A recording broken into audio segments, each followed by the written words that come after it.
നമ്മുടെ കുട്ടികൾ ആവശ്യത്തിന് വ്യായാമം ചെയ്യുന്നുണ്ടോ? ഇത് വളരെ വലിയൊരു ജീവിതശൈലി രോഗങ്ങളെ സംബന്ധിച്ചൊരു വലിയൊരു പ്രശ്നം തന്നെയാണ്. കുട്ടികൾക്ക് ആവശ്യത്തിന് വ്യായാമം കിട്ടുന്നുണ്ടോ, ചെയ്യുന്നുണ്ടോ? ഇന്നൊരു കുട്ടിയുടെ ദിനചര്യ നമ്മൾ എടുത്തു നോക്കാം. രാവിലെ 7 മണി തൊട്ട് 8 മണിക്കകത്ത് തന്നെയാണ് മിക്കവാറും സ്കൂൾ ബസ്സുകൾ വരുന്നത്. 7 മണിക്ക് വരുന്ന സ്കൂൾ ബസ്സുണ്ട്, 7:30 വരുന്ന സ്കൂൾ ബസ്സുണ്ട്, 8 മണിക്കൊക്കെ വരും. അപ്പോൾ അത് കുറച്ച് ഏർലി ആയിട്ടുള്ളൊരു സ്കൂൾ ബസ് യാത്രയാണ്. അവിടെ തുടങ്ങുന്നു അവൻ്റെ ദിനചര്യ. അവൻ അത് കഴിഞ്ഞ് സ്കൂളിൽ നിന്ന് വരുന്നു.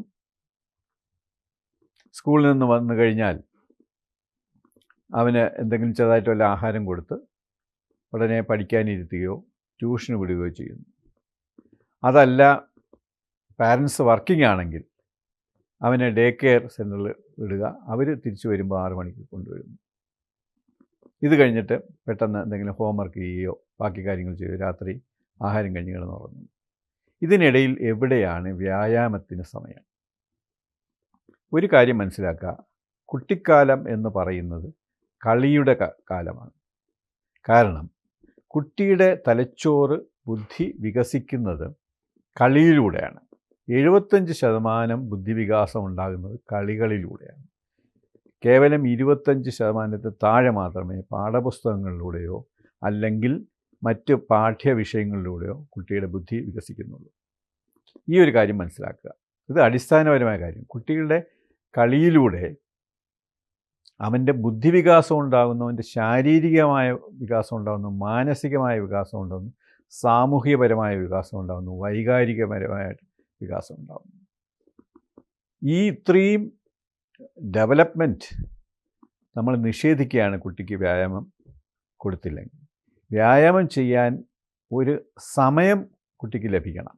അതിന് പറ്റിയ സമയമെന്ന് പറയുന്നത് സ്കൂൾ വിട്ട് വന്നിട്ട് ഒരു മേ ബി 4 മണി തൊട്ട് 6 മണി വരെ കുട്ടിയോടൊപ്പം ബാഡ്മിൻ്റൺ കളിക്കാം, കുട്ടിയോടൊപ്പം എന്തെങ്കിലും ഗെയിംസ് കളിക്കാം. ശാരീരികമായി കായികമായിട്ടുള്ള ഗെയിമാണ് ഉദ്ദേശിക്കുന്നത്.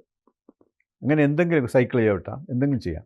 ആ സമയത്ത് ട്യൂഷന് വിടുക എന്ന് പറയുന്ന ഒരു വലിയൊരു പ്രക്രിയ നമ്മുടെ സമൂഹത്തിൽ വ്യാപകമായിട്ടുണ്ട്. അത് എന്തായാലും ഒരിക്കലും ആശാസ്യമായിട്ടുള്ള കാര്യമല്ല. അഥവാ ട്യൂഷന് വിടുകയാണെങ്കിൽ ഏതെങ്കിലും ഒരു ആഴ്ചയിൽ 1-2 ദിവസം ഏതെങ്കിലും ഒരു സബ്ജക്റ്റിന് മാത്രം ആയി പരിമിതപ്പെടുത്തുക. ഇല്ലെങ്കിൽ കുട്ടിക്ക് ഇത് 365 ദിവസം ഇത് തന്നെയാണ് കണ്ടിന്യൂ ചെയ്യാൻ പോകുന്നത്. ശനി ഞായർ ദിവസങ്ങളിലാണെങ്കിൽ കുട്ടിയുടെ ആലസ്യത്തിൽ ഈ പറയുന്ന പോലെ വർക്ക് ഒരുപാട് ഉണ്ടാവും. അതിൻ്റെ ഭാഗമായിട്ടും അവർക്ക് വ്യായാമം കിട്ടാറുണ്ട്. സ്വിമ്മിങ്, നീന്തൽ നല്ലൊരു വ്യായാമമാണ്. നല്ല അടുത്തൊരു സ്വിമ്മിംഗ് പൂളുണ്ടെങ്കിൽ അങ്ങനെ, അല്ലെങ്കിൽ കളിക്ക് വീട്ടുമുറ്റത്ത് തന്നെ കളിക്കാം. അല്ലെങ്കിൽ അതിനൊരു സൗകര്യം നിങ്ങൾ ചെയ്തു കൊടുക്കണം. കാരണം മാതാപിതാക്കൾ ശ്രദ്ധിക്കേണ്ട ഒരു കാര്യം, വ്യക്തിത്വ വികസനത്തിനകത്ത് കുട്ടിയുടെ ബാല്യകാലത്തിലാണ് എല്ലാ തരം അടിസ്ഥാനപരമായ കാര്യങ്ങളും നടക്കുന്നത്. ഉദാഹരണത്തിന് ആരോഗ്യത്തെ സംബന്ധിച്ച് പറയുകയാണെങ്കിൽ ജീവിതശൈലി രോഗങ്ങൾ എപ്പോഴാണ് തുടങ്ങുന്നത്? നമ്മൾ സാധാരണ വിചാരിക്കും ചെറുപ്പക്കാരുടെ ഇടയിൽ കൂടുതൽ ജങ്ക് ഫുഡ് കഴിച്ച്, അല്ലെങ്കിൽ വ്യായാമമില്ലാതെ, അല്ലെങ്കിൽ പുകവലിച്ച്, മദ്യപിച്ച് ഇങ്ങനെയാണ് തുടങ്ങുന്നത്. അല്ല, ജീവിതശൈലി രോഗങ്ങളുടെ അടിസ്ഥാനമിടുന്നത് ബാല്യകാലത്താണ്. ആ ബാല്യകാലത്ത് ഈ അടിസ്ഥാനപരമായ വ്യായാമമുണ്ടെങ്കിൽ തീർച്ചയായിട്ടും ജീവിതശൈലി രോഗങ്ങളെ വളരെയധികം നമുക്ക് തടയാൻ കഴിയും. 1. 2, മാനസികമായ കാര്യം. പല തരം വിഷാദ രോഗങ്ങളുടെയും അടിസ്ഥാനമെന്ന് പറയുന്നത് നമ്മൾ ബാല്യകാലത്തിൽ നമ്മൾ ആക്റ്റീവായിട്ടിരിക്കുന്നതിൻ്റെ ഒരു അഭാവമാണ്. ആക്റ്റീവ് അല്ലാതിരിക്കുന്നതിൻ്റെ ഒരു കാരണം കൊണ്ടാണ് നമ്മൾ മിക്കവാറും ചില വിഷാദ രോഗങ്ങളുണ്ടാകുന്നത്. അത് ഇപ്പോൾ തെളിയിച്ചിട്ടുള്ള ഒരു കാര്യമാണ്. ആക്റ്റീവായിട്ടൊരു ബാല്യം, നല്ല സന്തോഷപൂർവ്വമായിട്ടൊരു ബാല്യം ഉണ്ടാകുന്ന കുട്ടികൾക്ക് അവരുടെ യൗവനകാലത്തോ പിൽക്കാലത്തോ അങ്ങനെയുള്ള അവർക്കൊരു വിഷാദ രോഗത്തേക്ക് അവർ പോകുന്നില്ല എന്നുള്ളതാണ്. മറ്റത് അവർ സെക്ലൂഡഡായി ഒറ്റപ്പെടുകയാണ്.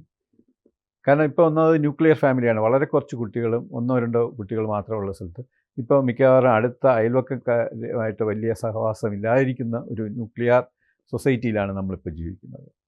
അപ്പോൾ തീർച്ചയായിട്ടും അവർക്ക് അതിനുള്ളൊരു അവസരം കിട്ടുന്നില്ല. അത് സോഷ്യലൈസ് ചെയ്യാനുള്ള അവസരവും കളിക്കാനുള്ള അവസരവും മറ്റുള്ള ആൾക്കാരായിട്ട് പരിചയപ്പെടാനുള്ള അവസരവും ഒക്കെ അതിൻ്റെ ഒരു എക്സ്പോഷർ കിട്ടേണ്ടത് അത്യാവശ്യമാണ്. അപ്പോൾ അതുകൊണ്ട് വ്യായാമം എന്ന് പറയുന്നത് നമ്മൾ നിസ്സാരമായി കളയേണ്ട കാര്യമല്ല.